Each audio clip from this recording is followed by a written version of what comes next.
Count the hours your building has people in it. Then count the hours the building has actually staffed. From my experience, the first one is usually around 18, while the second one is barely 8. And there's a big gap there. That is 10 hours a day of people walking in your building with nothing on offer to them. 10 hours every single day. Nobody actually planned that gap. It arrived one shift pattern at a time. Hi, I'm Vlad from Smyze, and we deploy autonomous baristas across the world. I'm here today with you to have a look at how this category is actually commercially viable and how we can implement this solution into your site. With an automated bar like ours, you're buying into the hours you cannot staff, and that's the key here. And there is 1 hour in your building which I bet I can point to without even seeing your location and without even knowing what is happening there. Now, before I get into that, let me go through a few points and I'll come back to that in a few minutes. So walk the day with me. It's your building, not mine. 5:30 in the morning. That's where the day starts. The shifts are done and there's a transition happening. The cleaning staff are arriving. The security is switching over. There might be 20 to 50 people in the building that are walking past with nothing on offer to them. Of course, there's nothing on offer to them. It's 5:30 in the morning. No sane operator would put staff at 5:30 in the morning to prepare beverages. This is just not something feasible. It's not feasible for the operator and it's not feasible for the staff. So those 20 to 50 people at your site already bought something from another store. They spend time and money there while they could be actually doing that at your site. 9 in the morning all the way through 4 in the afternoon. Now, these are the hours I'm not interested in. These hours are already operating on your site. You have staff for them and everything is functioning like a well-oiled machine. These are the hours I'm not going to touch from you. And I will always stay out of discussion for these specific hours. Now it's 5:30 in the evening, and this is the hour I was talking about. Hold on to it because I'm gonna come back to it. 9 in the evening. Now this is the time when people get out of their way, get out of your building, walk 15 minutes, drive 20 minutes just to get a drink and come back to your site. Now these are the hours that are worth discussing. And these are the hours that were lost at your building from your own revenues. This is what you want an autonomous bar for. Let's take it further. It's 2 in the morning. In a hospital or in a distribution site, this is not a quiet hour like it is in other buildings. So in this case, you have people running around and it's actually quite a busy season right now. This is a time of the day where there's nothing on offer and you literally cannot even find it even if you want to. Now, I asked the question here, why would this work today and not 10 years ago? And to be honest, it's not the machinery. The machinery existed in some form about 10 years ago. The difference is here that over time, your location and your building started to pile shifts up as the business hopefully grew. And once these shifts started piling up, you had no control over it. People started coming in and out. You started having different kind of variations throughout the day, and just the whole structure of a business changed. With the structure of a business changing,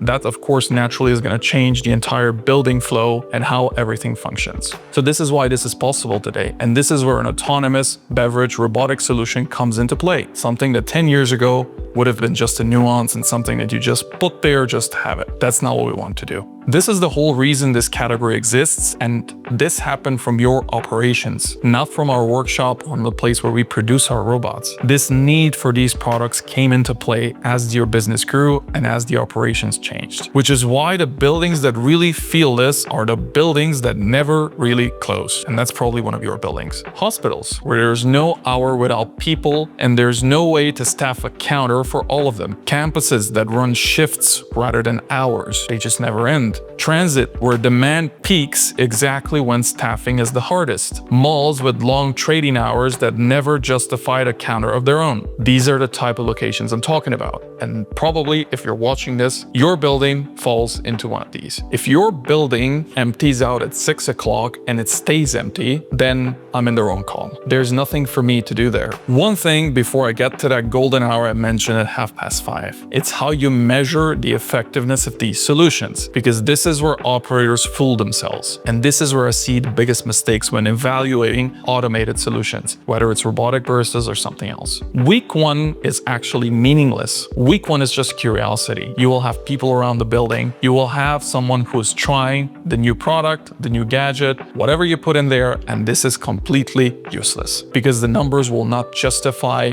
the investment you make long term, because they will not follow the same trajectory. Week 6 is the honest number. This is when people tend to come back to it if they actually enjoyed the product that the automated solution gave them. Week 1 is meaningless. Again, they're going to record the video, they're going to try it, that's it. But week 6, that's where we see if this is worth it or not. And this is when you can observe their reactions, observe the feedback, and see if this solution actually made a meaningful difference or not, because this is exactly what we're after. It took me quite some trial and error to realize that the busy hour was not the one we're aftering. It's the ones where everything is closed. And that's where this makes a difference. Now we get to the most important part, the 5:30 in the evening. Shift change. This is exactly the hours where this happens. One group of people walking out while the other one walks in. Same hour of the day, same 15 minutes every single day. And this is the highest concentration of people at your site without there being something on offer to cover their needs, or in this case, cover the need for a coffee or a beverage. And most of the people get out of their way to do that. This is the hour I would bet on without even seeing your building. That's the most concentrated one. To be fair, there might be several times during the day when you have this kind of concentration, and that's not to say that this is the only place, but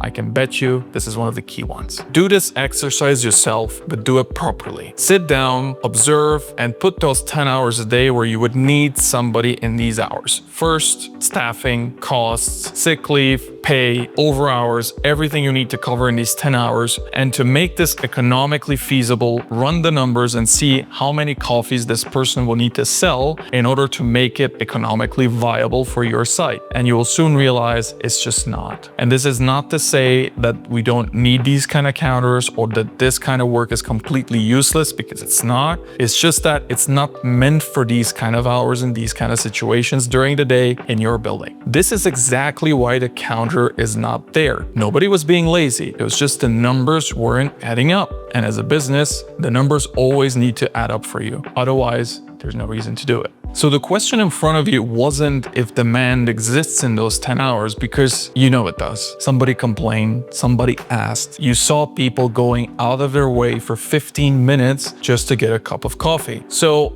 when evaluating sites and buildings, I do say no quite often to some of them. And the reason is not always obvious, because the traffic may be there, the demand may be there. Just in general, the product may, quote unquote, work in this location. But the reality is that's not always the case. There's a lot of factors that come into play when implementing automated solutions, and the key one is the hours that we want to cover and the experience we want to bring to the people on site and to that specific building or location. And this is why I'm here together with you to make sure we make this a success. So if you've listened to these last 10 minutes and you think your building fits this kind of criteria or has these kind of problems, then let's keep it simple. Send me over the numbers of your site, send me over the hours that you think are not covered, and let's make a plan together to see how we can make this thing profitable. The point is, we want to bring innovation and experience while making sure everything is economically feasible. That's our goal here. Your space is either earning or waiting. I'm Vlad,